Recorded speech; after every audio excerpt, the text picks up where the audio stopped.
श्री स्वामी समर्थ महाराजांचे जे वाक्य आहे, भिवू नकोस मी तुझ्या पाठीशी आहे, अशक्य ही शक्य करतील स्वामी. हां.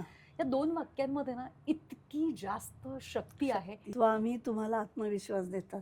रोज एक नमस्कार करा. हम्म, तुमच्या घराच्या जवळ हम्म, कुठलंही देऊळ असेल, हम्म, त्या देवळात जाऊन तुम्ही एक नमस्कार करा. हम्म, फक्त समर्पणाची भावना आहे, देशप्रेम. देशप्रेम आहे. ह्या ध्यास एक की माझा भारत हा असा व्हायला पाहिजे. चांगल्या चांगल्या चांगल्या गोष्टी, प्रत्येक संस्कृतीत चांगल्या गोष्टी आहेत, त्या सगळ्यांचा मिलाप आपण एकत्र करून आपला भारत आपण पुढे दिला पाहिजे. साधना करताना कुठली साधना, कशा प्रकारे साधना करताय, ह्याला स्वामींची कृपा कधी लाभेल. आणि तो जो कनेक्ट एकदा तुमचा झाला परमेश्वराशी, तर तो टिकवण्यासाठी पण साधन आहे.